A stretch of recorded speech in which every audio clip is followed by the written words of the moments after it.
නිවන පිළිබඳව සහේතුක කරුණු ටිකක් කතා කරමු. පෞද්ගලික මතවාද අදහස් ඇතුළත් කරන්නේ නැතුව පිරිසිදු පෙළදහම ඇසුරෙන්ම උත්තර ටික හොයාගත්තොත් අපිට 100%ක්ම නිසක බවක් එනවා. නිවන් දකින්න පුළුවන්මයි, නිවන දැක්ක හැකි. ඒ සඳහා කටයුතු කළ හැකි කියන එක. එතකොට එතනදී අපි මුලින්ම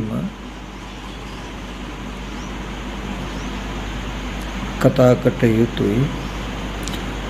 අපි හැම කෙනෙක්ම හැම දෙයක්ම පැත්තකින් තබල පැත්තකින් දාලා ඥාතීන් හිතයිසින් ගෙවල් දුරවල් යාන වාහන මේ අවුරුදු 50ක 60ක ජීවිතයේ සතු සියල්ලම දාලා අපි මේ ශාසනයට ආවේ මොකක් හින්දාද? අයියම කියන්නේ නිවන් දකින්න. ඇයි නිවන් දකින්න ඕනේ?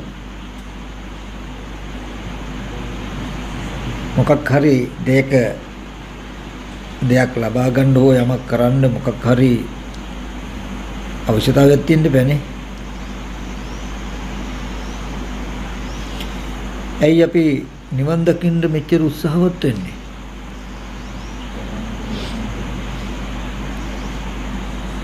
අපි දන්නවා, අහලා තියෙනවා නිවන් දැක්කොත් තමයි භව දුක නැති වෙන්නේ. සසර නැවත ඉපදීම නැති වෙන්නේ, නැති කරන්න පුළුවන් වෙන්නේ නිවන් දැක්කොත්. එතකොට ඒ ටික අපි සහේතුකව බලමු වෙන්නේ කොහොමද කියලා. ඊගාව කාරණාව බලමු. අපි නිවන කියන එක එතකොට දකින්න පුළුවන් එකක් නේ. සාමාන්‍ය කතාවට කියන්නේ නිවන් දකින්නයි උත්සාහය. නිවන් දැක්කොත් හරි කියලා. එතකොට නිවන කියන එක දැක්ක යුතු දෙයක්, දකින්න පුළුවන් එකක්. නිවන දැක්ක යුතු එකක් නම් ඒක දකින්න වෙන්නේ මරණයෙන් පස්සේද ජීවත් වෙද්දිද? ජීවත් වෙද්දී. මැරිලා නිවන් දකින්න බෑනේ. එහෙනම් නිවන් දකින්න ජීවත් වෙන්න ඕනේ. ඊට පස්සේ අපි හොයාගමු ඇත්තටම නිවන කියන එක දැක්ක යුතු එකක් නම් නිවන දකින්නේ කොහොමද? අපේ ජීවිතයේ කොතනින්ද කියන ප්‍රශ්නය ඇත්තටම විසඳ ගන්නටම ඕනේ. මොකක් නිසාද? අද දවසේදී අපිට නිවන පිළිබඳ තියෙන සංකල්පයක්.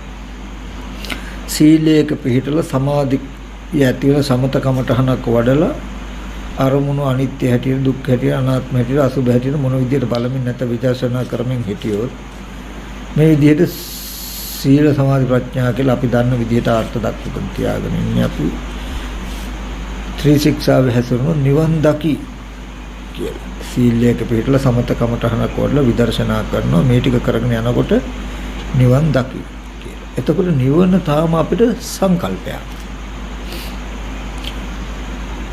අපි ගමනක් යනවා, නමුත් තාම ගියාම හම්බ වෙන්නේ යන්නේ කොහාටද කියලා තාම තැනක් නැහැ. එතකොට ඍජු දැක්මක් නැහැ. නමුත් එහෙම නෙමෙයි. නිවන කියන එක දැක්කහම කල්යාණ මිත්‍ර ඇසුරෙන් සද්ධර්ම ශ්‍රවණයෙන් නිවන කියන එක දකින්න පුළුවන් දෙයක් කියන පණිවිඩය අහගන්නට ඕනේ. ඊට පස්සේ තමයි එතෙන්ට යන්න ගමනක් තියෙන්නේ.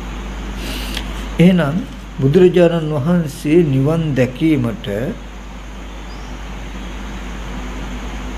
අර්ථ වශයෙන් පෙන්නපු ධර්මතාවය මොකක්ද කියලා අපි බලමු. ඒක තමයි අර මම එදා කිව්වේ යංකින්චි සමුදය ධම්මං සබ්බං තං නිරෝධ ධම්මං විරජං වීතමලං ධම්මචක්ඛුං උදපාද කිව්වොත් සමුදය ස්වභාව කොට ඇති. සමුදය කියලා කියනකොට ඇතිවීම, හට ගැනීම, ඉපදීම කියන අදහස්. ඉපදීම ස්වභාව කොට, හට ගැනීම ස්වභාව කොට, ඇතිවීම ස්වභාව කොට කියන අර්ථයයි සමුදය ධම්මං කියන එකේ තියෙන්නේ. සමුදය ස්වභාව කොට ඇති සියලු ධර්ම සබ්බං තං ධම්මං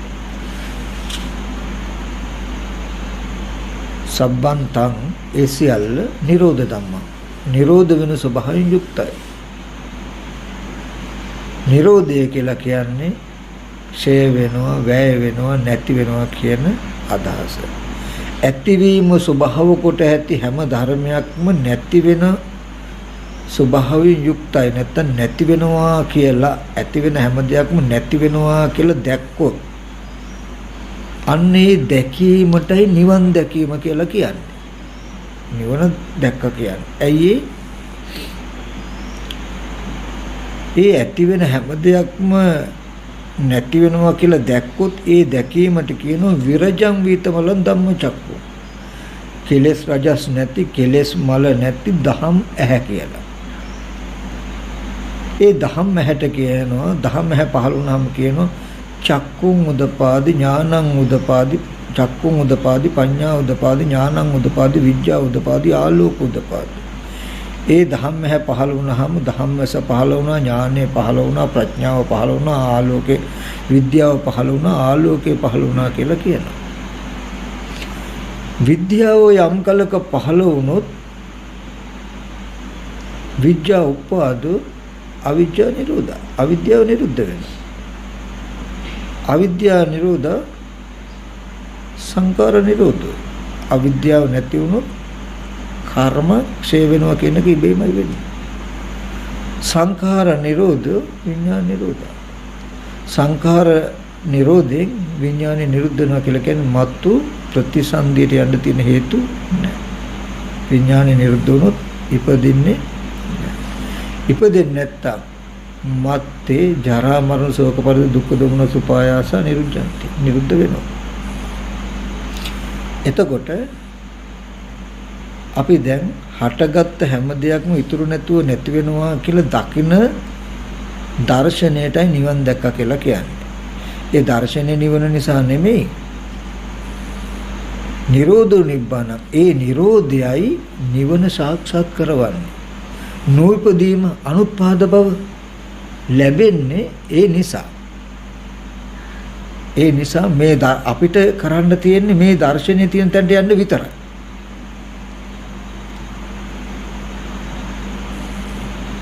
හටගත්ත හැම දෙයක්ම නැති වෙනවා කියලා සම්මා දිට්ඨිය ඇති කරගන්න තැනට යන්න විතරයි. ආර්ය අෂ්ටාංග මාර්ගය විතරයි අපිට පුරන්න තියෙන්නේ.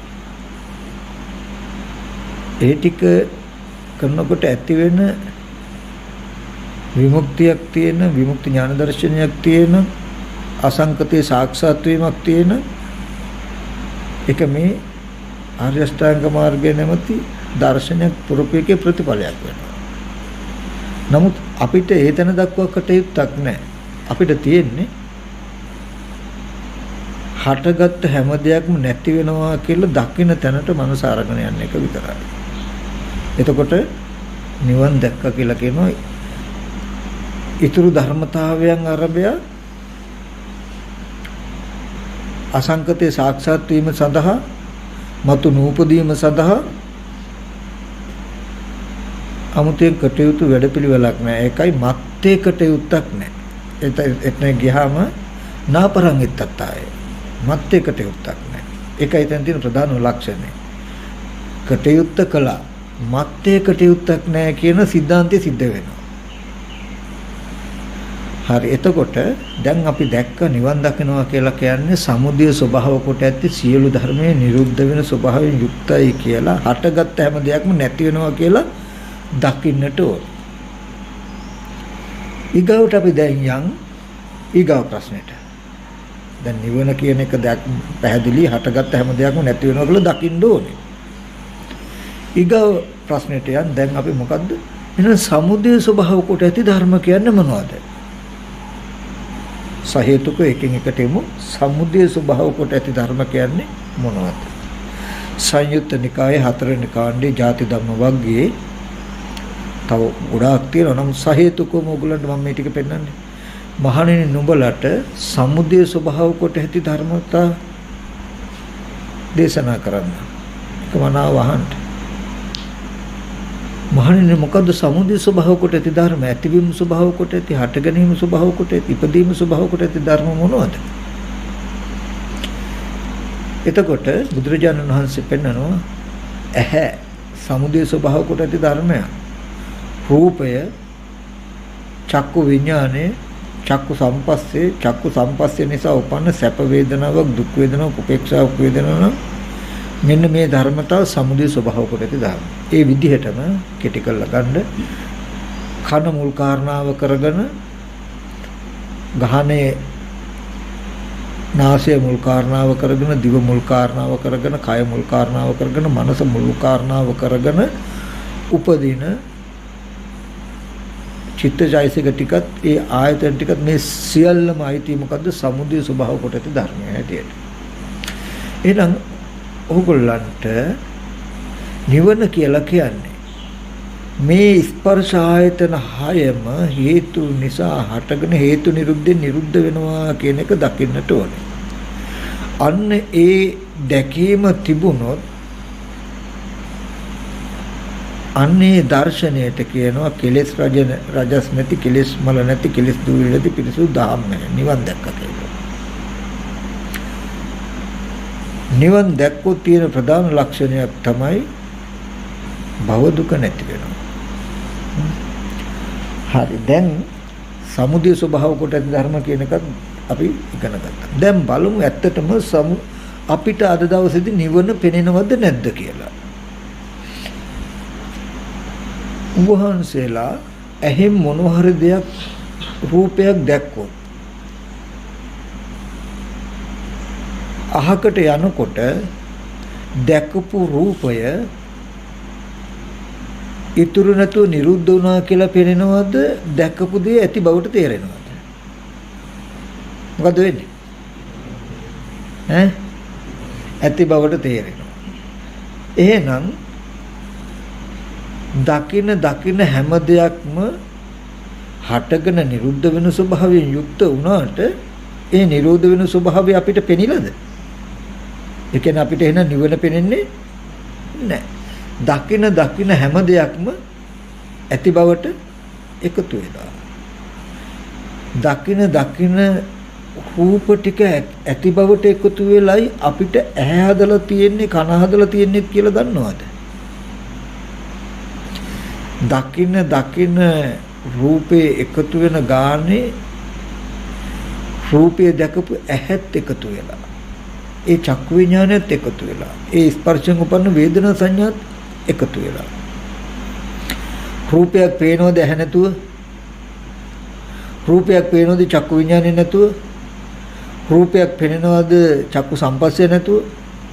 රූපයක් පෙනෙනවද චක්කු සම්පස්සයෙන් උපන්න චෛතසික ටිකක් නැතුව? එහෙනම් අර ටික ඔක්කොම නැති වෙලා රූප විතරක් ඉතුරු වෙනවද? ඒව නැතුව රූප පෙනෙන්නේ නැත්තම් රූපේ තියෙනවා නම් ඒ ධර්මතා ඇති ගන්නට යනවද නැද්ද? ඇති ගන්නට යනවා. කියන්නේ වහන්සේලාට දැකපු දේ ඉතුරු වුණා කියලා කියන්නේ ඒ ඉතුරුනේ ඇහැ, චක්කු විඥානේ, චක්කු සම්පස්සේ ඒ උපන් ධර්මතා ටික තමයි ඉතුරු වුනේ. සද්දයක් ඇහුනොත් අහන සද්දය ඇති වෙන බව පෙනේද නැති වෙන බව පෙනේද?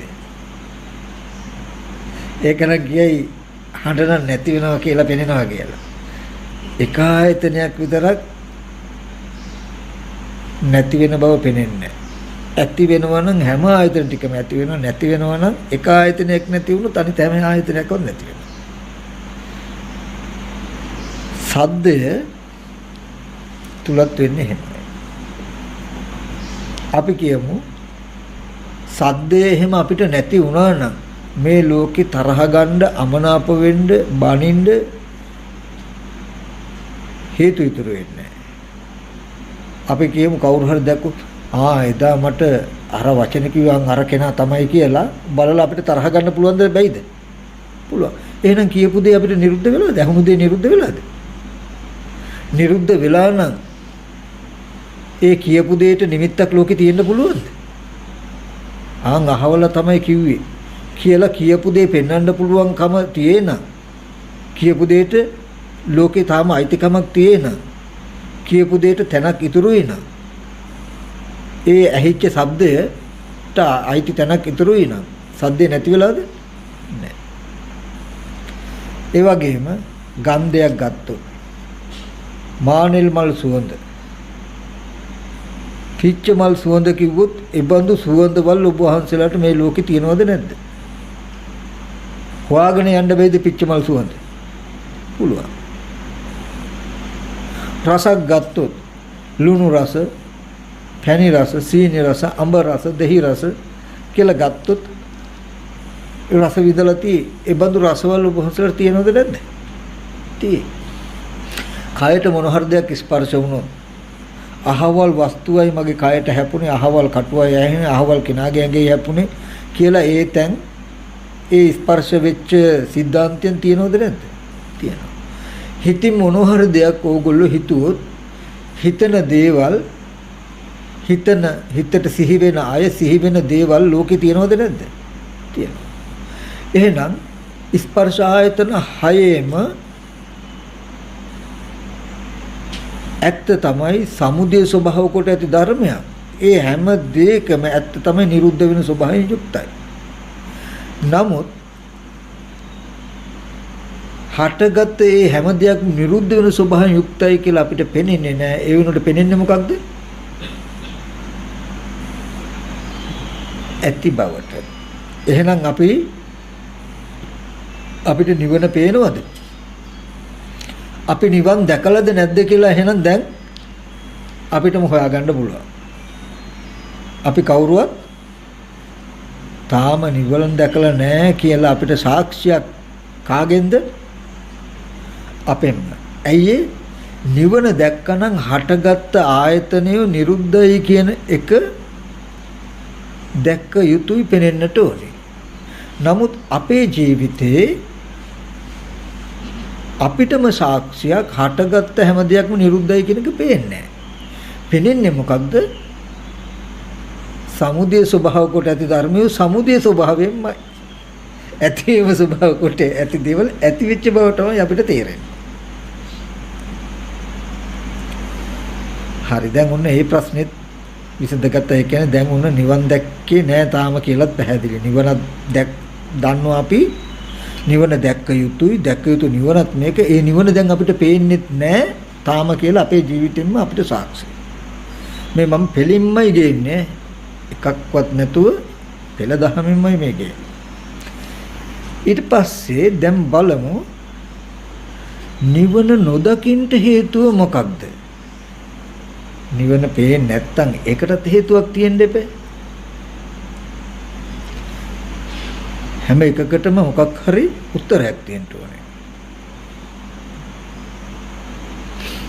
නිවන් නොදකින්න තියෙන හේතුව මොකක්ද?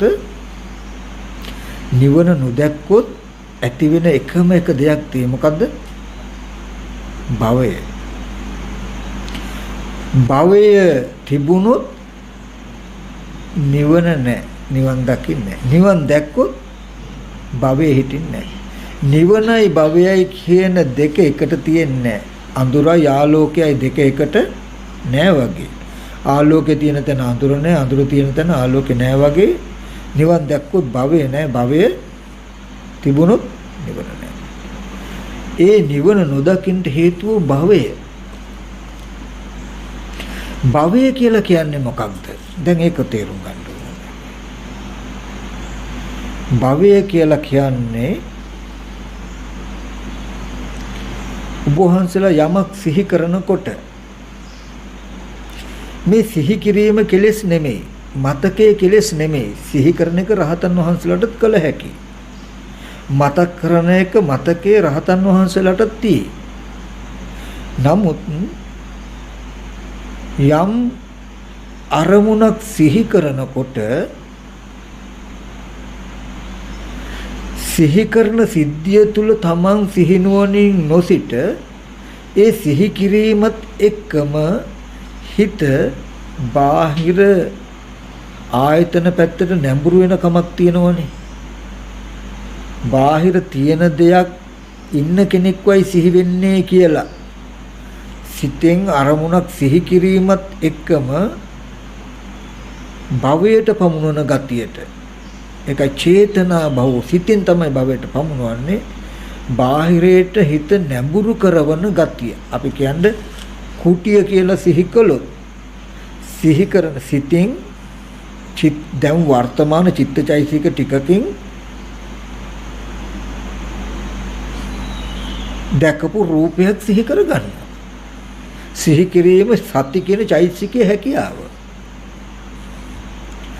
නමුත් සිතින් මේ දැන් චිත්තචෛසික ටිකකින් රූපයක් සිහි කරගත්තා නේද කියලා ඌ ඇත්ත කවදාවත් ඔබ වහන්සේලාට පෙනෙන්නේ නැතුව සිත පෙනෙන්නේ නැහැ චෛතසික පෙනෙන්නේ නැහැ චිත්තචෛතසික ටිකෙන් රූපයක් ආරම්භණය කරගෙන ඉන්නේ කියන එක පේන්නේ නැතුව කෙලින්ම රූපේ තියනවා කියන පැත්තටම නැඹුරු වෙලා කුටිය තියනවා කියන කුටියක් තියෙන තැනකට මනස හදලා ඕගොල්ලන්ව නතර කරලා තියෙන ගතියට කියනවා මොකද්ද භවය කියලා සිහි කරන සිද්ධියට නෙමෙයි භවය කිව්වේ දැකපු කුටිය සිහි කිරීමේ හැකියාවට නෙමෙයි භවය කියලා කිව්වේ. හොඳට තේරුම් ගන්නට ඕනේ. එහෙම කළොත් ඒක කෙලෙසයක්, ඒක දෝෂයක් වුණොත් එහෙම රහත් වෙලා තින්න බැරි වෙන මොකද සිහි කරන්න බැරි වෙනවා. නමුත් එහෙම සිහි කරද්දී සිහි කරන සිත සහ සිතුවිලි ටිකත් ඒ චිත්තචෛතසික ටිකෙන් ඔසවපු රූපයත් හමු නොවි. ඇත්තටම සජීවී වස්තුවක අත්දැකීමක් ජීවිතයට හමු කළා දෙන හිතපු කුටිය තියෙන කුටිය කියන තැනකින් ඕගොල්ලන්ගේ මනසේ ගතියක් ඇති කළ බාහිරට නමනකම ගත්තාම ඒ ගතිය සිහි කරන චිත්තචෛසික ටිකටවත් ඒකෙන් අරමුණු කරගත් රූපයටවත් අයිති සිද්ධියක් නෙමෙයි. ඒක අමතර කෙලෙසයක්. වර්තමාන සිහි නුවණ දක්ෂ නොවුණු කමේ තිවුරව නොයදුණු කමේ එහෙම නැත්නම් ඒිට මෙහා තියෙන කෙලෙසයක ගතියකට යොක වෙන්නේ මම කියන එක තේරෙනවද අම්මා කියලා සිහි කළොත් යාළුවෙක් කියලා සිහි කළොත් මේ උනේ මොකද්ද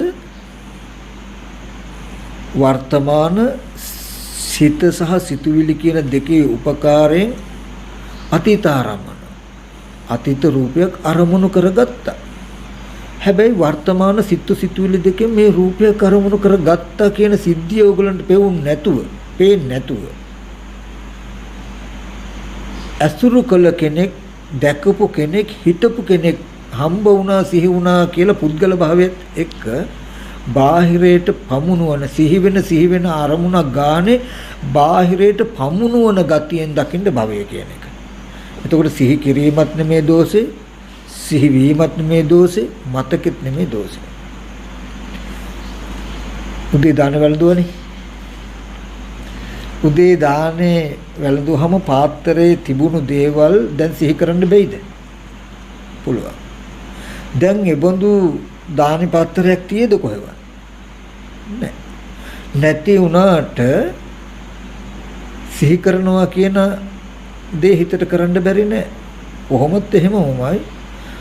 අතීත හේතුත් වර්තමාන ඵලත් කිසි කලකත් වුණුන් එකට හමු වෙලා නැහැ හමු වෙන්නේද නැහැ වර්තමාන ඵලයන් උපදිනකොට අතීත හේතු නිරුද්ධ වෙලා බොහෝ කල වහන්සේලා දැන් මේ ඇති බවට සිහි කරනකොටත් ඒ සිද්ධියට හමු වෙච්ච ඒ ඇහැ රූප චක්කු විඥානේ නිරුද්ධ වෙලා බොහෝ කල ඒ විදිහමයි දැන් මේ කුටිය තියෙනවා අම්මා ඉන්නවා යාළුවෝ ඉන්නවා කියලා සිහි කරද්දී ඔය සිහි කිරීම අර දවල් පින් උදේ කා වළඳ බොහත් පින් කරන සිහි කරද්දිත් ඒ සිද්ධිය නිරුද්ධ වෙලා වගේ මෙහෙම සිහි කරද්දිත් ඔබ වහන්සේලාට මෙහෙම සිහි කිරීමට ඇති හේතුව ගෙනත් දුන්නු ස්කන්ධ ටික නිරුද්ධ වෙලා ගොඩාක් කල් හැබැයි ඒ නිරෝධය දකින්න තැන ඒ නිවන ඔබ වහන්සේලා දැක්කේ නැහැ අපි දැක්කේ නැහැ දකින්න තැනට අපි නිරෝධය සාක්ෂාත් වෙන තැනට මනස ගෙනිහිල්ලා තිබුණේ ඒ හින්දා හිතේ හැකියාව තමයි දැකපු දේ සිහි කරනකම සිහි කරනකොට නිවන් නොදැකීම නිසා හටගත දේ නිරුද්ධයි කියලා දැකපු නැති නිසා භවයට හිත නැමෙනවා. ඒ කියන්නේ ඇති බවට හිත නැඹුරු වෙනවා. සහේතුකම සිද්ධි. නිවන දැක්කේ නැති නිසා හටගත් දේ නිරුද්ධයි කියලා දැකපු නැතිකම හින්දා සිහි කරනකොට ඇති බවට හිත නැමෙනවා. ඒ කියන්නේ නිවන් නොදැකීමට හේතුව මොකද්ද? භවය. මෙහෙම වෙන ගතිය. දැකපු දෙයට හිත නැමෙනවා කියන කම. ඊට පස්සේ කුමක් නිසාද භවය? ඇයි අරමුණක් සිහි වෙනකොටම චිත්තචෛතසික ටිකකින් රූපයක් සිහි කරගත්තා කියන එක හමු නොවි. ඒ තුල අපිට හසු නොවි. ඇත්තටම සිද්ධිය වුණත් ඒ තුල අපිව රැඳෙන්නේ නැතුව සිහි වෙන වස්තුව පැත්තට බාහිරයටම අපිව නැඹුරු කරන්නේ. හරියට වී කරලක් බිමට නැමෙනවා වගේ. ඇයි අපිව සිහි වෙන අරමුණත් එක්ක බාහිරට නැමෙන්නේ? ඒ කියන්නේ භවය කුමක් හින්දාද? උපාදානය නිසා. මොකද්ද උපාදානය කියලා කියන්නේ? උපාදානය කියලා කියන්නේ වස්තු නෙමෙයි. වස්තුන් කෙරෙහි අධික වටිනාකමක් දැනෙනකම. රත්තරන් රිදී මුතු මැණික් කාර් වාහන පැජරෝ මොන හරි දෙයක් කිව්වා මෙච්චර කියලා ඒව ගැන වටිනාකමක් දැනෙනකමට කියනවා කාමෝපාදාන. අපි කියමු එහෙම නැත්නම් අම්මට ආදරේ, සහෝදරයෙකුට ආදරේ කියන තැන ගත්තාම ඒ වගේ තැනක් ගත්තාම උපාදාන ගොච්චකයක් තියෙන පොකුරා. අපි කියමු ඒ රූපේ සත්‍ය පුද්ගලෙක් හැටියට දකිනකොට අත්වාද උපාදාන. අම්මා කියන එක පුද්ගලෙක් හැටියට දකිනකොට අත්වාද උපාදාන. හැබැයි අම්මට ආදරේ කැමති කෙනෙකුට කාම උපාදාන. ඒද කුසල කුසල කරන යම්කිසි සත්‍යයක් කියන හැඟීම තියෙනකොට ditthi උපාදාන. අම්මට ආදරේ කියලා යාළුවට කැමති කියලා අපි දකින තැනක තියෙන්නේ කාම උපාදානයි, අත්වාද උපාදානයි, ditthi උපාදානයි කියන ගති ටික. එතකොට පුද්ගලයෙක්මයි සත්වයෙක්මයි කියලා පෙන්වන එකේ බලවත් ගතිය වස්තුවක වටිනාකම් පෙන්වන කම. වස්තුව නෙමෙයි, ස්කන්ධ ටික නෙමෙයි, ස්කන්ධ ටික කෙනෙක්මයි කියන හැඟීමට කියනවා. හැඟීමට කෙනෙක්මයි කියන ගතියට දැනෙන කමට කියනවා අත්වාද උපාදාන.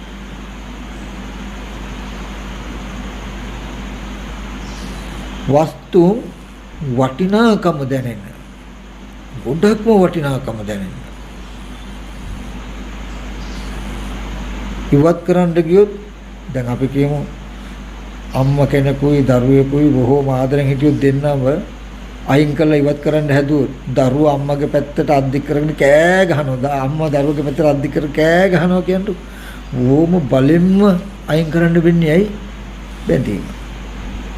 කාන්දම් වගේ ඇලිච්ච ගතිය. කාන්දම් දෙකක් තිබුත් එකපාරට මැලෙන්නේ නේ. ඒ වගේ උපාදානය කියන එක ස්කන්ධ ටික උදාගෙන තියෙන වටිනාකම දැනෙන ගති. ඔන්න ඔය ගතිය තියෙන තාක් අරමුණක් සිහි වෙනකොට මේ පැතර ඇදෙනවා. භවයට හේතුව ඒක. ඒ සිහි වෙන චිත්තචෛතසික ටිකේ හිත රැඳෙන්නේ නැතුව වස්තුව පැත්තට මනස බර වෙන්න තියෙන හේතු ටික මොකද්ද? භවයට හේතුව මොකද්ද? උපාදානය. සහේතුකව බලන්න. ඔය වටිනාකම දැනෙන කම සත්ව පුද්ගල හැඟීමෙන් බරට දැනෙන කමයි ওই භවයට හේතුව. උපාදානයට හේතුව මොකක්ද?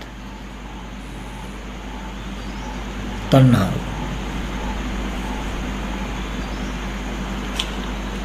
උපාදානයට හේතුව කැමැත්ත, තණ්හාව. අන්න වහන්සේට ප්‍රශ්න ලියා ගන්න පුළුවන් තැනට අවිල්ලා තියෙනවා. යෝ තස්සා ඒව තණ්හාය ආශේසෝ විරාගෝ ඡාගෝ පටිනිස්සග්ගෝ මුක්ති අනාලයෝ.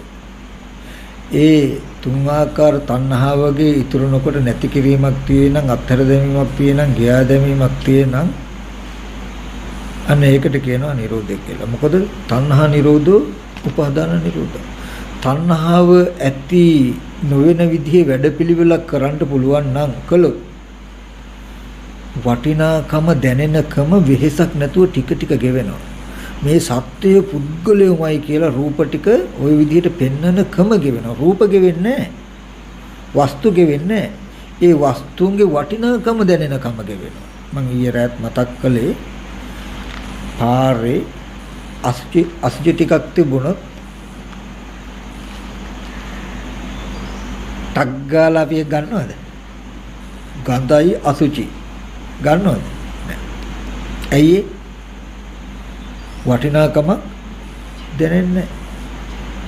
නමුත් සුනකේ හරි කබරේ හරි ළඟින් ගියෝ වටිනාකමක් එයාට ඒක දැනෙන නිසා ගන්න.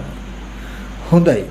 අසුචි අති දුගඳයි. හැබැයි බැරි වෙලා දනු කෝටි ගන්න කොටිනෝක කියලා. ලේන්සෝක තෝතා ගන්න නැතුව යනවද? දැන් ඔය මොහොත දිකට එන්නේ මොනවද? නිල් තල්මසුන්ගේ අසුචි මිනිස්සු දැක්කපු ගමන් ගන්නවනේ. මොකද ඒක සම්මතයි ලෝකේ කෝටි ගණනක් වටිනවා කියලා. ඒක චූටි කෑල්ලක් ගත්තොත් ලක්ෂ ගණන්.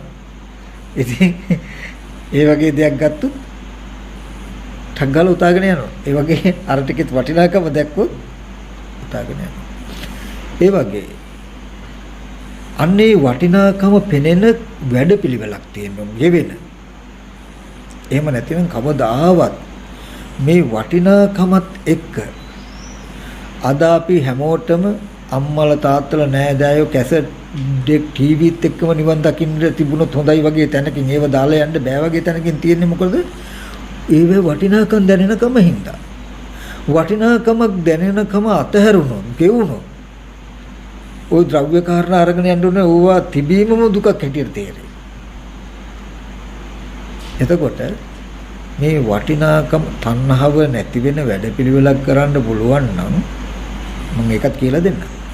වැඩපිළිවෙලක් කරන්න පුළුවන් නම් ඒ තණ්හාව නැති වෙන විදිහේ වැඩපිළිවෙල කර කර ඉන්නකොට උත්සාහය නෙමෙයි අනුත්සාහය. වෙහසක් නැතුවම වස්තුන්ගේ වටිනාකම નિરાයාසයෙන් ගෙවෙන අර වැඩපිළිවෙල හේතුඵල ධමයක් නේ. තණ්හාව නම් උපාදානට හේතුව.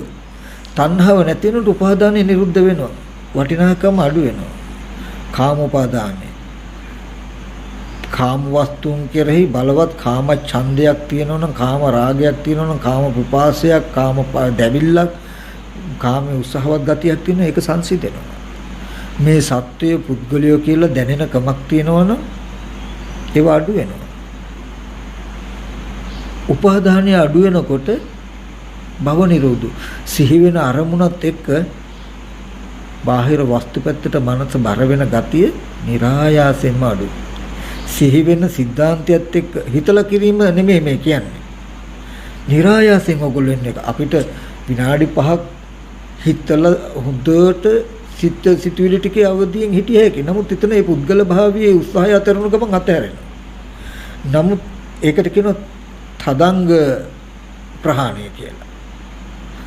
ඒ කියන්නේ ඒ වෙලාවට විතරයි.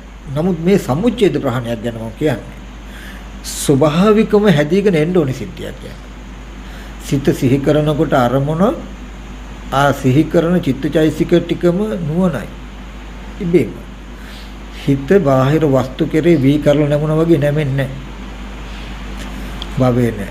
අන්න එදාට හටගත් දේ නිරුද්ධයි කියලා පේනවා. සිහි සිහි කරමු දේ සිහි කිරීමෙන් පස්සේ නිරුද්ධයි කියලා පේනවා. එහෙන් දැක්කොත් අහකට යනකොට ප්‍රාර්ථනාවක් වුණේ දැකපු දේ ඉතුරු නැතුව නිරුද්ධ වුණා කියන්නේ. කණ්ණාඩියට වෙනකොට ඡායාව නැති වුණා කියලා දකින්න ප්‍රාර්ථනාවක් අවශ්‍ය නෑ වගේ දැකපු දේ අහකට යනකොට නැති වුණා කියලා දකින්න ප්‍රාර්ථනාවක් අවශ්‍ය නෑ. නිරෝධය පේනවා. හටගත් දේ නිරුද්ධයි කියලා දැක්කොත් ඒ කියන්නේ විද්‍යාවක්. විද්‍යාව උපන් කල්ලි අවිද්‍යාව නැති වෙනවමයි. අවිද්‍යාව නිරෝධ සංකාර නිරෝධ. අවිද්‍යාව නැති කල්ලි කර්ම රැස් වෙන්නේ. ඇයි හටගත් දේ නැති වෙනවා කියලා දැක්කම ඇති බවට එකතු වෙනවද? නෑ. කර්ම නෑ. කර්මක්ෂයෙන් මතු විඥාන ප්‍රතිසන්දි වශයෙන් පැමිණෙන්න හේතු නැහැ. ඉපදීම නැති වෙනවා. ඉපදීම නැති වුණු ජාති ජරා මරණ සෝක දුක් දුම්නස් ඇති වෙන්නේ නැහැ. අන්තිම දේහධාරී කියලා මේ අන්තිම කය දරාගෙන මේ දර්ශන නිසා ඉපදීම නැති කළා. ඒ විතරක් නෙමෙයි ජීවත් වෙද්දී භව දුකත් අයින් කළා. දැන් මේ ආයතන ටික එකතු වීම නිසා අම්මා තාත්තා දුව පුතා නංගි මල්ලි යුතුයකම් වගකීම් කියලා ගොන්නක් හදාගෙන භව දුකක් වින්දා නම් භව සියලු භව දුක්නුත් නිදහස් වෙලා මතු ප්‍රතිසන්දි වාසේ ඒ ටිකට කියන සෝපදිශේෂ නිබ්බාන. දැම්මම විමුක්ති සුවේ ලැබෙනවා මේ කෙලෙස් ටික භවේ නැතිකමින්.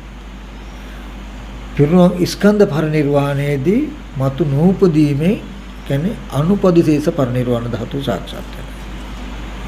ඉපදීම නැති කළා. දැන් නිවිල සිසිල් වල ජීවත් වුණා කියන ওই දර්ශනේ තියෙන කෙනාට. දැන් අපි අනුක්‍රමයෙන් ආවා. ඒ කියන්නේ මතු ජරා මරණ දුක් නොවිඳින්න නම් ඉපදීම නැති වෙන්නට ඕනේ. ඉපදීම නැති වෙන්නට නම් මොකද කර්ම රැස් නොවෙන්නට ඕනේ. මේ සහේතුක සිද්ධි ටික. කර්ම රැස් නොවෙන්නට නම් අවිද්‍යාව නැති වෙන්නට ඕනේ. සංකාර නිරුද්ධ වෙන්නට නම් අවිද්‍යාව නිරුද්ධ වෙන්නට ඕනේ. අවිද්‍යාව නිරුද්ධ වෙන්නට නම් විද්‍යාව උපදින්නට ඕනේ. සම්මාදිට්ඨි සහ විද්‍යාව උපදවා විද්‍යා නිරෝධා. විද්‍යාව උපදින්නට ඕනේ. විද්‍යාව කියලා කියන්නේ මොකේදද? යං කිංචි සමුදය ධම්ම සබ්බන්තං නිරෝධ ධම්ම. සමුදය ස්වභාව කොට ඇති හැම දෙයක්ම නිරුද්ධයි කියලා දකින කමටයි විද්‍යාව කියන්නේ. මොනෝද සමුදය ස්වභාව කොට ඇති ධර්ම? මේ ස්පර්ශ ආයතන හයත් ඒ ඇතුළත තියෙන සිද්ධිය. ওই ටික ඔක්කොම සංකතයි. අසංකතය කියන තැන අපිට ලැබෙන්න නම් සංකත කිසිවක් හම්බ වෙන්න බෑ. සංකත නිමිති හම්බ වෙන්න බෑ. හටගත් දේ නිරුද්ධයි කියලා දකින්න ඕනේ. මේ නිරෝධය දකින්න නම් භවය නැති වෙන්න ඕනේ. භවය කියනකොට මේ හැම දෙයක්ම තියෙනවා ඉන්නවා කියලා දැනෙනකම. තියෙනවා ඉන්නවා දැනෙනකම කියලා එහෙද කොහෙවත් තියෙනව නෙමෙයි. උපදින නිමිත්තක වී කරලා නැමුණා වගේ අගින් සිතෙන් බාහිර වස්තුවක නැමී තිබුණු තමන්ගේ මනසේ අරමුණක් සිහි කරන හැම අවස්ථාවකම සිහි කරන චිත්තචෛතසික ටික හමු නොවි එයින් උපදින ආරම්මණය වෙත තමන්ව නැඹුරු වෙලා ඉන්න ගතියයි ඔය වටපිටාව ඇති බව හැදුවේ කියන එක මතක තබා ගන්න. එතකොට භවය කියනකොට හම්බ වෙන්නේ කොතනද? අන්න අර යමක් සිහි කරනකොට සිතේ වස්තුව පැත්තට නැඹුරු කරනකම එහෙම නැතු අරමුණු සිහි කරනකම භවයයි කියලා කිව්වොත් එහෙම නැත්තම් මතකේ භවයයි කියලා කිව්වොත් උපාදාන නිසා හැදිච්ච භවයයි කර්ම භවයයි කියලා කිව්වොත් ඒක වැරදි. එහෙනම් රහතෝ ජීවත් වෙන්න බැරි වෙනවා. එහෙනම් අර කෙලෙසි ඊට පස්සේ උපාදානයට හේතු වටිනාකම දැනෙනකම වටිනාකමට හේතු තණ්හාව. තණ්හාව නිරුද්ධ වුණොත් දැන් පෙළ දහම අනිත් පැත්තටම බලාගත්තා. දැන් තණ්හාව ඇති වෙන්නේ හා නැති වෙන්නේ කොහොමද කියන තැන පරිශීලනය කරමු.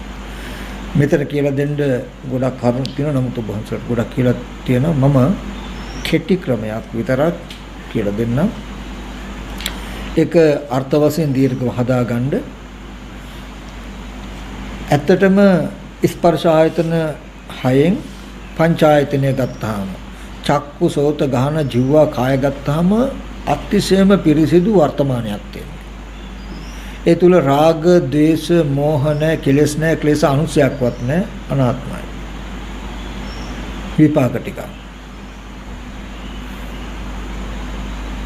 මන ආයතනයේ විපාක මට්ටමක් තියෙනවා.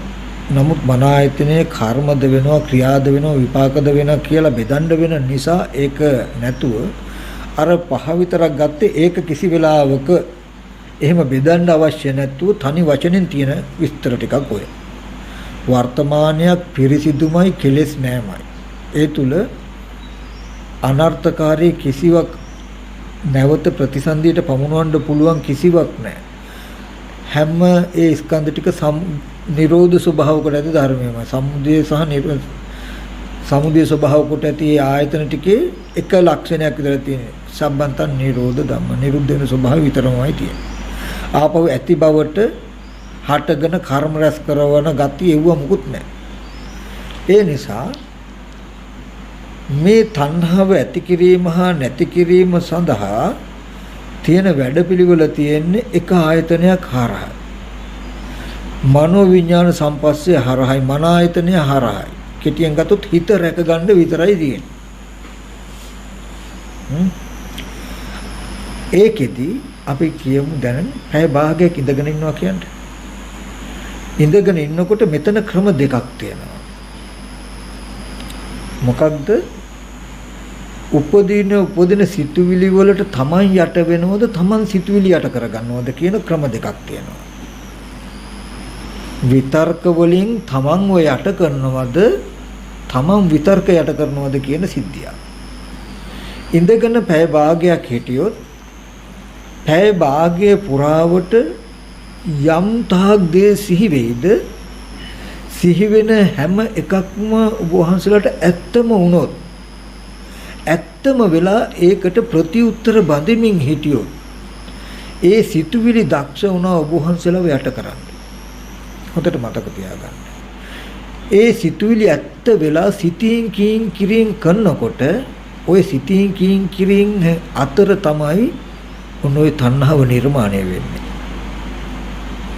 ලෝභ ද්වේෂ දෙක ඇති වෙන විදිහට හැසිරෙනවා.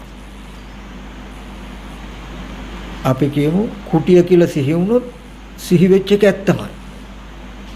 ඇත්තටම තියෙන කුටිය. සිහි වෙලා කුටියට රිලව් පැනලක් දන්නේ ඇඳුම් ටික සිවුරු එළියේ දාලා ඒක ඇත්ත කරගෙන මොන හරි දෙයක් හිතනකොටම ආපහු සිහි වුණා යාළුවෙක්. ඇත්තට යාළුවා දැන් කොහේ ඉන්නවද දන්නේ නැහැ. ඒ යාළුවා මා ඉස්කෝලේ ගියට කියලා මේ කොහෙවත් නැති පැත්තකට යනවා. ওই විදිහට පැය භාගයක් පුරාවට සවිඥානික වේව අවිඥානික වේව යම් අරමුණක් සිහි වෙන අරමුණ ශනිකව පිළිගන්නවා. පිළි අරගෙන ඒකට හිතින් කියින් කිරින් කරනවා. සිහි වෙන අරමුණ දක්ෂ වුණොත් තමාව ඈඳ ගන්න කෙලෙස් උපදවන විදිහට. ඕගොල්ලන්ව ඒකට පටලවා ගන්න දක්ෂ වුණොත් ඒ කියන්නේ මායя දක්ෂයි. මායя දක්ෂයි ඕගොල්ලන්ව ඇත්තම කරවලා හිතින් කියින් කරවලා ලෝභ දේශ දෙක ඇති කරන තැනට මනස හදන්න. පැය භාගයක් පුරාවට උපදින විතර්කයේ ඇත්ත වෙලා ඒකට ප්‍රතිඋත්තර බඳමින් ඔයගොල්ලෝ හිටියෝ. ඒ කියන්නේ මේ පැය භාගයක් පුරාවට උපන්න විතර්කයන්ගෙන් ඕගොල්ලන්ව යට කළා. ඕගොල්ලෝ විතර්ක වලට යට වෙලා හිටියා. ඒ ඉන්නකොට ඕගොල්ලෝගේ ওই ක්‍රියාදාමයේ තුල නිර්මාණය වුණේ අවිජ්ජා දෝමනස කියන ටික ලෝභ ද්වේෂ කියන කරුණ දෙකට තමයි ඕගොල්ලෝ විස්තර සපයලා උත්තර හදාගන්න තිබුණේ. ඔන්න ඔය විදිහට කර හිටියොත් වස්තු වල වටිනාකම දැනෙනකම සත්පුද්ගල ආත්මීය දේවල් තියෙනවමයි කියලා උපාදාන අත්වාද උපාදානකම කියන එක එන්න තීව්‍ර වෙනවා තහවුරු වෙනවා. ඔය විදිහට හැසිරෙන එකට කියනවා තණ්හාවෙන් හැසිරෙනවා කියලා. ඒ තණ්හාවෙන් හැසිරුණොත් ඒකේ ප්‍රතිඵල ටික කොතනද? උපාදාන වෙනකම් මේ ලෝකේ එන්න වස්තුන්ගේ වටිනාකම දැනෙ යෝගලන්ට එන්න සත්‍ය පුද්ගලයෝ අය ඉන්නවා කියන හැඟීමම තහවුරු වෙවි ඉස්සරහට ජීවිතය අරගෙන යයි. ඒ උපාදානයේ ඇති වුණොත් එයා ඊගව දේ පුරවන සිහි කරන හැම නිමිත්තක්ම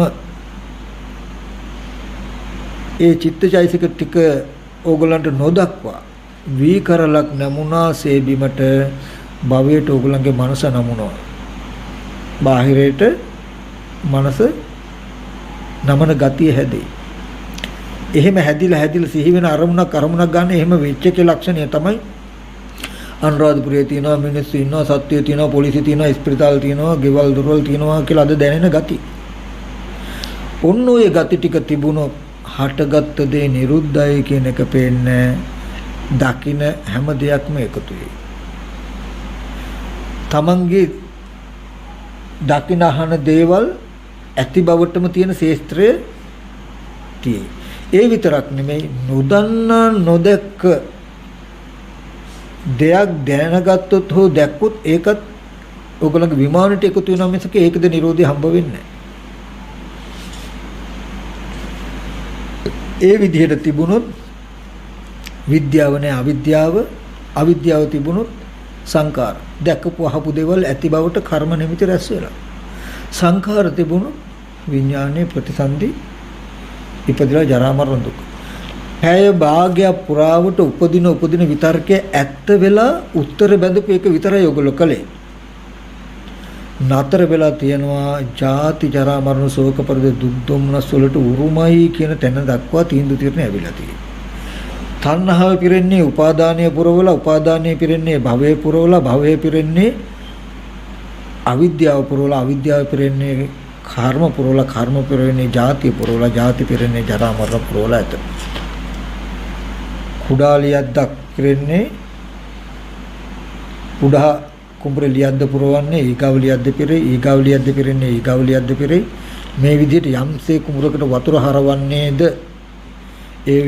මේ වගේ ඔබේ ජීවිතයේ එක්තරා එක තැනක පොඩි වරද සිතුවිල්ලකට යට වුණු වරදට ඔබ දුක් විඳින වන්දි ගෙවනවා. ජරා මරණ සංඛ්‍යාත අනවරාග්‍රෝ සංසාරක උරුමකාරයෙක් වෙලා. ඊට පස්සේ අනිත් පැත්ත ඔන්න මායාවේ පැත්ත. හරිද? ඊගාවට පැය භාගයක් හිටියා. ඉන්න පැය භාගයේ පුරාවට යම් විතර්කයක් සිතුවිල්ලක් පහළ වෙයිද ඒ කිසිදු විතර්කයකට මම යට වෙන්නේ උපදින විතර්කේ යට කරනවා කියන තැනකින් සීනුවණින් හිටියෝ. මේකට තමයි මාර පරාජය කියලා කියන්නේ. මාර්යා එන්නේ හුරුතල් විදියට ඇත්තටම තමන්ට ප්‍රතිඋත්තර බඳවන්න, තමන්ව ඒකට යොමු කරවන්න, තමන්ව ඒකට හිතින් කිරින් කරවන්නමයි බලාගෙන ඇත්තම කරවලයි පහළ වෙන්නේ. ඒකයි කෙලෙස් ලේසි නෑ, මාර පරාජය ලේසි නෑ කියන්නේ. යුද්ධයකදී ආයුධ බොහෝ තිබුණොත්, ආයුධ තීව්‍ර වුණොත් ජයගත හැකි. ඒ වගේ මේ මාර පරාජයේදී ස්කන්ධ ධාතු ආයතන ගැන, ඒ වගේම සතර සතිපට්ඨාන කායගත සතිය ගැන, වේදනුපස්සනාව ගැන යම්තාක් අවබෝධය වැඩිද තියෙයිද ඔබ වහන්සේලාට මාර පරාජය පහසුයි. පැය භාගයක් පුරාවට සිහි වෙන සිතුවිලි වලින් ගත්තොත් රූපයක් සිහි වෙනකොට හොඳට යා සිහි ඇතුවනු දැන් මහා ගති ගොන්නක් තියෙයි. උපදින එකක ඇත්ත පෙනෙන්නේ නැතුව භවයට නමන ගතියකින්, ඒවැ වටිනාකමත් පෙන්වන ගතියකින්, ඒකේ ලෝභ දේශ දෙක දක්වා ඇලෙන්න බැඳෙන්න පුළුවන් හුරුවක් තියෙන කමකින් මේ නිමිත්ත එන්නේ. ඇයි? මොකද මේ නිමිත්තක මේ විදිහට හැසිරලා මේ විදිහට වෙච්ච ගති රාශියක් තියෙනවා. ඒ පහළ වෙනකොට අපි කියමු නිකන් අනිත්‍යයි කියලා හිතුවා කියන්නේ. එයා නිකන් නෙමෙයි. මේ විතර්කයට එන්න කලින් විතර්කේ දැන් නැහැ. මේ විතර්කේන කොටේ හින්දා අනිත්‍යයි. මොන තරම් ඇත්ත කළ පහළ වුණා. ඊගාවට තව යමක් සිහිනකොට මේ සිතුවිල්ල නැහැ කියන තැන හින්දා යා අනිත්‍යයි කියලා හරි හිතනවා කියන්නේ. එහෙම නැතිනම් දුක් වූ ස්කන්ධයක් උපන්න කියන තැනක, නැත්තම් මේ සිතින්ම රූපයක් සිහි කරගත්ත නේද කියන තැනක, නැත්තම් චිත්තචෛසික ටිකෙන් රූපයක් සිහි කරගත්ත කියන තැනක, එහෙම නැත්තම් චිත්තචෛසික ටිකෙන් ඔසවපු රූපය යාළුවා කියලා සිහි වුණේ. අපි ඒ රූපේ සතර මහා ධාතුයිනේ. එහෙම නැත්තම් මේක කුණප කොටස් 32ක්. චිත්තචෛසික ටිකෙන් ඔසවපු රූපේට හිත තැබුවොත් ඕගොල්ලෝ කායගත සතියෙන් බැලුවොත් රූපයෙන් තැබුවා.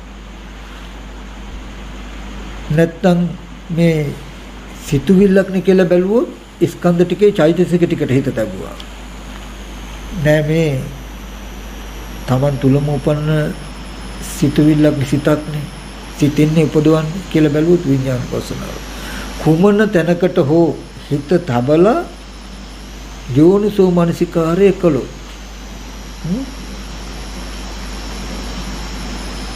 මේ කරන්නේ මොකටද? උපායක් හැටියට. අනිත්‍යයි කියලා බැලුවේ අනිත්‍යයි කියලා බලපු හින්දා නිවන් දකින්න හින්දා නෙමෙයි. කවුරු හරි ඇහුවොත් මොකද ඔබ වහන්සලා අනිත්‍ය බලන්නේ, අනිත්‍ය වඩන්නේ නිවන් දකින්න. කොහොමද අනිත්‍ය වඩලා නිවන් දකින්නේ කියලා ඇහුවොත් හොඳට දන්නවා. රූපය අනිත්‍යයි කියලා බැලුවාම මොකද වෙන්නේ? උපායක්. මම අනිත්‍යයි කියලා බලනකොට රූපය ඇත්ත වෙලා ලෝභ දේශ දෙක ඇති වෙන තැන දක්වා හිතින් කින් කෙරෙන්නේ නැහැ. සිතුවිලි වැල් යන්න දෙන්නේ නැහැ. සිතුවිලි වැල් යන්නේ. මේ අනිත්‍යයි කියන එක නිවන් දකින්න උපකාර වෙන්නේ මොකටද? විනය්‍ය ලෝකේ අභිජ්ජා දෝමනසම් පංච උපාදානස්කන්ධ ලෝකේ ලෝභ දේශ දෙක හික්මන්න. සිහි වෙන රූපය අනිත්‍යයි කියලා බැලුවා. අනිත්‍යයි කියලා බැලුවේ මොකටද? උපායකට. අනිත්‍යයි කියලා බලපු පමණකින් මේක ඇත්ත වෙලා සිතුවිලි පහළ වෙන ක්‍රමය නතර වෙනවා. ඊගාව එක උපදිනකොටත් ඇත්ත වෙන එක නතර වෙනවා. ඒ නිසායි අනිත්‍ය වශයෙන් හෝ දුක් වශයෙන් හෝ අනාත්ම වශයෙන් හෝ අසුභ වශයෙන් හෝ සතර මහා ධාතු වශයෙන් හෝ සිත හැටියට හෝ සිතුවිලි හැටියට කුමන ආකාරයකට හෝ අර්ථ දක්ව පැය භාගය පුරාවට උපදින සිතුවිලි එකක්වත් ඇත්ත වෙලා ඇත්ත කරගෙන උත්තර බඳින්න යන්නේ නැතුව උත්තර බඳින්න නොදී Taman හිතින් කිරින් කරමින් එකට සම්බන්ධ නොවුණු සිහි වෙන අරමුණ එක Taman නැහැ. Taman එක්ක ඒ අරමුණ නැහැ. අන්න ඒ විදිහට පැය භාගයක් උගුළු අභ්‍යාස කළා කියන්නේ නැත්තම් එක මොහොතක් සිතුවිලි යටකොළු. ඒ කියන්නේ තණ්හාව හැසිරෙන තණ්හාව ඇති වෙන විදිහට කටයුතු කළේ නැහැ. කොහොම කරනකොට ඇති වෙන ප්‍රතිඵලය තමයි નિરાයාසයෙන් ඕගොල්ලෝ කලේ මහ දරුවෝ අයින් කරන්න දෙමව්පියෝ අයින් කරන්න වස්තු අයින් කරන්න මොකුත් කළේ නැහැ. උපදින සිතුවිල්ලක ඇත්ත බලන එක විතරයි කළේ. සිතුවිල්ල ඇත්ත කරනොගත් එක විතරයි කළේ. සිතුවිල්ලකට යට නොවුණු එක විතරයි කළේ. තණ්හාව නැති වෙනවා. එයා තණ්හාව නැති වෙන්නේ උපාදානෙ නැති වෙන. ওই විදිහට කරනකොට අර වස්තුන්ගේ වටිනාකම දැනෙන සත්පුද්ගල භාවයට පෙනෙන ගතිය අඩු වෙනවා. උපාදානිය අඩු වෙන්න භවය අඩු වෙනවා. විකරල නැමුණා වගේ බාහිර වස්තුන්ට නැමෙන ගතිය මනසේ අඩු වෙනවා. භවය අඩු වෙන්නේ මොකක්ද?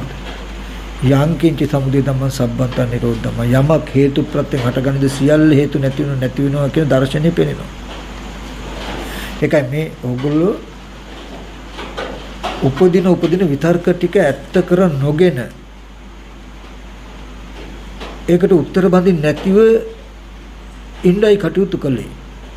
ඒකට උපකාර පිණිස සමතකමටහනක් වෙනවා. සමාධියට උපකාර පිණිස සීලයක පිළිපෙත. සීලයක පිළිපෙලා සමතකමටහනකින් හිත වඩවඩ උපදින විතරක නුවණින් බැලුව මොකක් නිසාද? ඇත්ත වෙලා ප්‍රතිඋත්තර බඳින එක නතර කරගන්න උපායක් හැටියට. ඇයි එහෙම? ඒ කියන්නේ අනිත්‍යයි කියලා බැලුවා නම් බලනකොටත් ඒකේ උත්තර ටික තිබුණා. ඇයි අනිත්‍යයි කියලා බැලුවේ? ඒක ඇත්ත වෙලා ප්‍රතිඋත්තර බැඳීම් වශයෙන් සිතින් කිරින් දෙක නතර කරන්නයි මෙහෙම කළේ.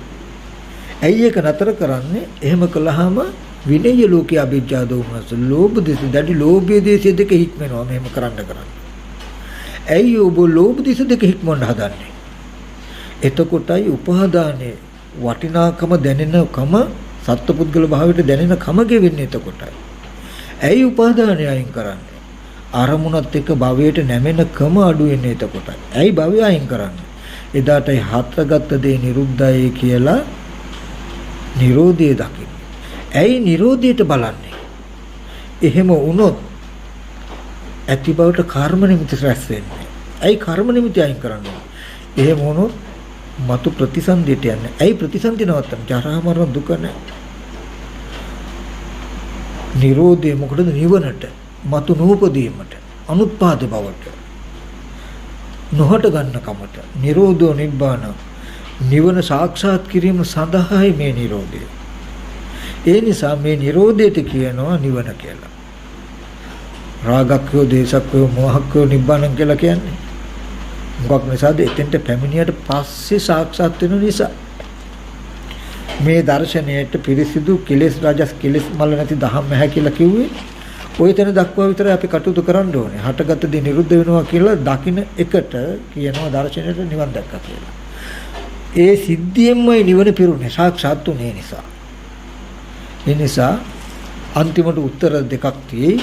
පැය භාගයක් දවස පුරාවට උපදින සිතුවිලි ඇත්ත වෙලා ඒවට යට වෙවි හිටියොත් දකින්න ඔගොල්ලෝ ඉන්නේ මායාවේ පැත්තේ. සිතුවිලි වලට යටත් වෙලා මායාවේ පැත්තේ ජරා මරණ දුක තමයි ජීවිතයේ අවසාන තීන්දුව.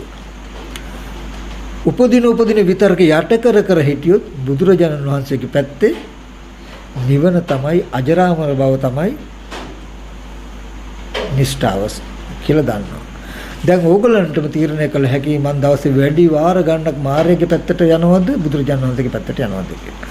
තමන්ට තමන්වම සාක්ෂි දරනවා එක තැනක ඉඳගෙන හිටියොත් මේ පැය භාගේ සිතුවිලි වලින් මාව යට කළාද මම සිතුවිලි යට කළාද මම අදක්ෂයෙක් වුණාද කෙලෙස් දක්ෂයෙක් වුණාද කෙලෙස් අදක්ෂ වුණාද මම දක්ෂ වුණාද කියන තැනකින් තමන්ටම හඳුනා ගන්න පුළුවන්. අන්න ඒ වගේ සහේතුකවම මේ කාරණාව කරන්න මේ කාරණාවට මේ කාරණාව කරන්න මේ කාරණාවට කියලා නිවන පිළිබඳ පුතේ ඇදහිම ඕනේ නැහැ. එතකොට තව කාගවත් කට දිහා බලාගෙන ඉන්න ඕනේ නැහැ. තව කොහේවත් නිවන පෙන්වන තැන් හොයාගෙන යන්න ඕනේ.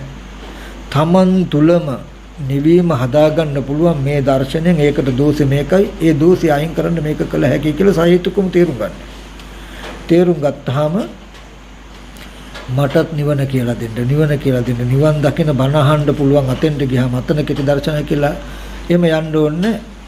කොහෙන්වත් නෙමෙයි නිවන හම්බ වෙන්නේ. නිවන දකින්නේ තමන් තුල මෙබඳු වැඩපිළිවෙලක් නිසා තමන් තුල උපදින මෙබඳු දර්ශනයක්. පච්චත්තම් වේදිතබ්බෝ විඤ්ඤෝහි නුවණැත්ත විසින් තම තමන් කෙරෙහිලාම දත යුතුයි නේද මේ දර්ශනය කියලා ඕගොල්ලන්ටම හම්බෙයි. අර ධර්මයේ කියපු සම්දිත්තිකයි අකාලිකයි එහිපස්සිකයි ඕපනායිකයි කියලා තමන් කෙරෙහිම නුවණ දත යුතුයි කියලා මේ ගුණ ටික ඔයගොල්ලන්ට දැනේ. ඒ නිසා මෙන්න මේ ටික අඛණ්ඩවම ඔය ආපු දේශනාව ආපහු අහලා නුවණින් නිවන දක්වා සසර දක්වා සම්මර්ෂණය කරගෙන තමන් තුල තියෙන මේ බඳු ගති ටික හොඳට දකින්න. තණ්හා උපාදාන භව කියනකොට පෙළේ තියෙන වචන ටික දැනගත්තට එයා තණ්හා උපාදාන දන්නව නෙමෙයි. මාගාව තියෙන මේ ගතියයි මේ ගතිය මාගාව තියෙන මේ ගතිය පිරෙනවා ඒ ගතිය මේ ගතිය පිරෙනවා ඒ ගතිය මේ ගතිය පිරෙනවා ඒ සිද්ධියෙන් මේ දර්ශනය මට අහිමි වෙලා කියලා දන්නවනම් අන්න ඕගොල්ලෝ ධර්මයට අර්ථය දන්නවා. දැන් ඕගොල්ලන්ට පුළුවන් මේ ගතිය ඉවත් කරන්න පුළුවන් මේ ගතියෙන් කියලා ප්‍රතිපදාවක ඊට පස්සේ හැසිරෙන්න පුළුවන් අර්ථය දැනගත්තා. ඉතින් ධර්මයේ දැනගත්තට අර්ථය තමන්ගේ ජීවිතෙන් දැනගත්තේ නැති හින්දා නිවන හිස්සුණා මිසක ධර්මයේ තියෙන වැරද්දක් හින්දා පෙළදහම වැරදි හින්දා නිවන හිස්සුණා නෙමෙයි. පෙළේ තියෙන අර්ථය හරියට ගලපල ජීවිතේට ගන්න බැරි වෙච්ච දෝෂ නිසායි අපිට ප්‍රතිපදාව වර්ධනව වැරදුනේ. ප්‍රතිපදාව වැරදිච්ච හින්දා අපිට මේ දර්ශනීය ප්‍රතිඵලය ප්‍රතිවේදේ නැති වුනේ. ඉතින් ඒ නිසා හැම දිනාටම සහේතුකවම මේ ධර්මයේ දැකලා මරණයෙන් පස්සේ නෙමෙයි තව අවුරුදු ගානකිනුත් නෙමෙයි අදම නිවීම සාක්ෂාත් කරගන්න පුළුවන්. මේ දැන් ඔතන ඉඳලම සිතුවිල්ලට සිහිය තබල නිවනේ වැඩපිළිවෙල ආරම්භ කරන්නත් පුළුවන්. ඉතින් ඒ සඳහා මේ ජීවිතයේදීම සියලු ආකාරයෙන්ම නිවීම මිදීම හදාගන්නට ඔයගලන්ට හැකි වේවා කියලා තාසෙන්සෙන්නේ. හොඳයි, පෙරවන් සරණයි.